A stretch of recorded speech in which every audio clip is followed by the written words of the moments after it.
We'll leave it alone. That's the alpha name.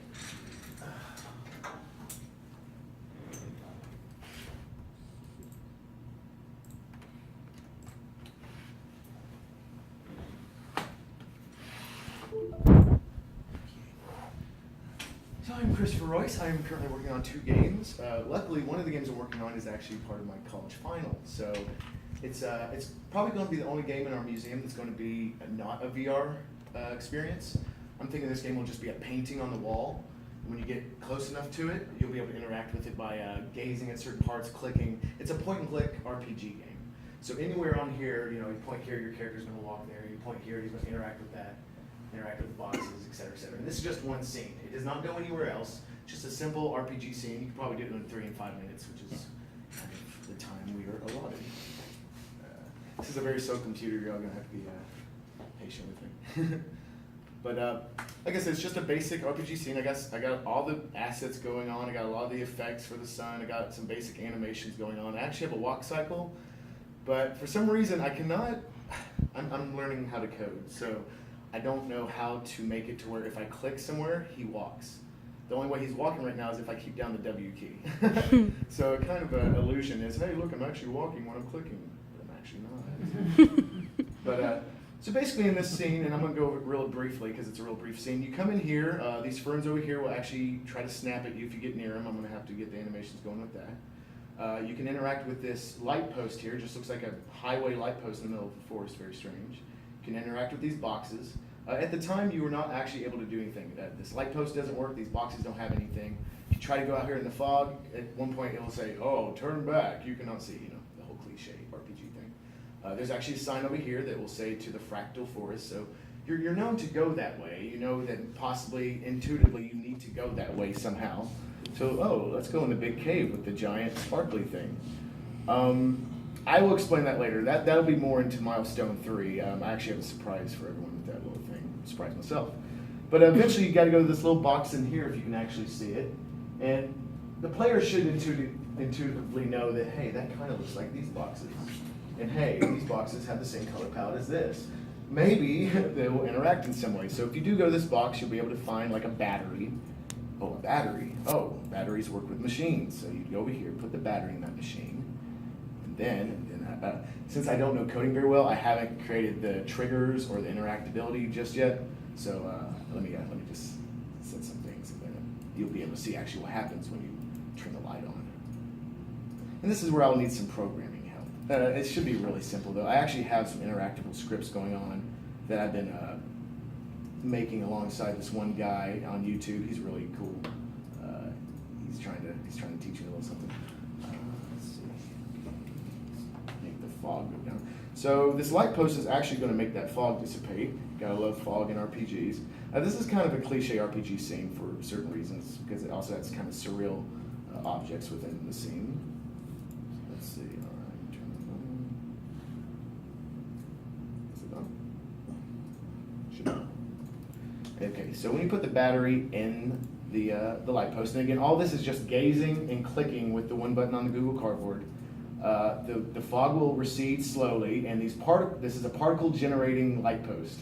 Very strange device I created. It's actually malfunctioning right now, which is why it kind of looks weird. It looks like it's raining these little particles, but they will dissipate the fog, which will lead you to that NPC over there, this enemy unit, which it's like simple Minecraft fighting. It's point at the enemy and and you'll hit them, and then you can leave.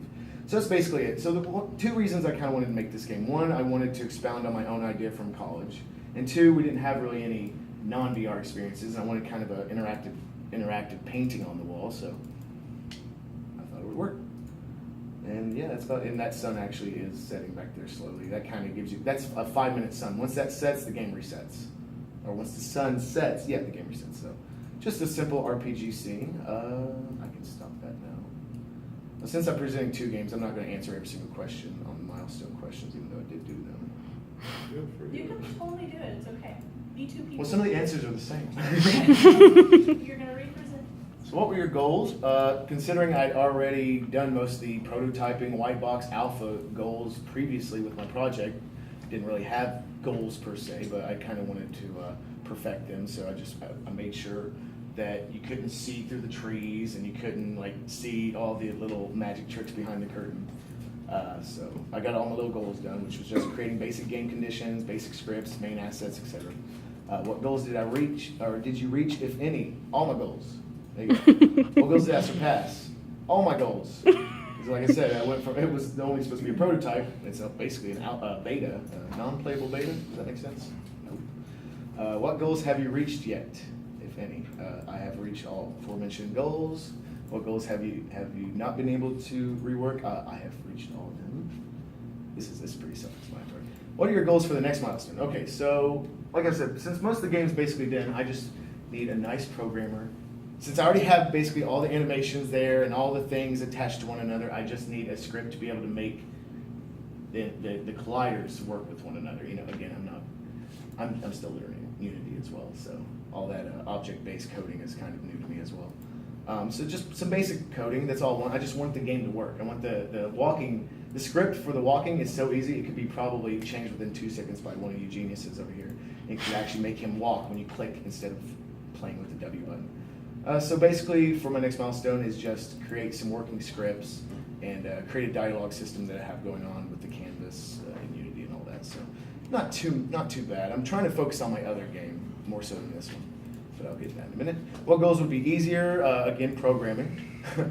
That's all basically need for this project. It's all basically done. All the assets and everything are done. Just need some programming. Probably need a splash screen. So maybe before you interact with it on the painting, there's a splash screen. You get near it, the splash screen goes away, and you see the idle animation of the character. You're like, oh, things are moving. And then you can start playing with it. So I'll get into that later. How much time will you allot to each goal next time? Again, shouldn't take too much, and I don't want a programmer just making the scripts for me. I would like to sit down with, I'm sorry, I'm looking at you three. Yeah, I don't want you all to do all the work. If anything, you could tell me what to do and I could do it myself. I mean, I would really need to learn this stuff. I'm so bad at programming. I used to not be. That was 12 years ago. How much time will you give and need from Dev Exchange? Again, I think I have a lot of things set up already and actually have scripts working there. They could make one script that would react with all the other scripts. I think it'd be pretty easy. And how much time will I give? I'm actually working on 3 projects. I'm working on her game too. But I'm graduating next week, yay. So I will have a lot more free time than I have previously for the past 2 years. I've been in the weeds for 2 years, y'all, it's crazy. How much time do you realistically plan to put? Again, I don't think it'd be that much, so, you know, however much time is needed, maybe 10 hours at the most, I think. What do you feel you can offer? Again, I can do a few things. I like level design. I like to conceptualize ideas. I like to create ambience, whether it's through fog or sound or just the way objects are placed in a scene. I can do some voice acting or screaming. I think I'm pretty diligent when it comes to game design or gameplay design. I like trying to figure out how a game would work and what would make it better. But what I could really help with is writing, modeling, texture creation, animations. Not so much animations as everything else, but I'm still learning. And I use Maya, so Maya's fun. Are you having fun? I'm always having fun. Like I say, anytime I get to play games, let alone have a hand in creating them, I am having fun. There you go. What's my favorite part so far? So for this project, I just like being able to take an idea I've had in my head for 20 years, being able to actually make a game based off the idea, and being able to present it with all my friends. So that's always a cool thing to do. So there's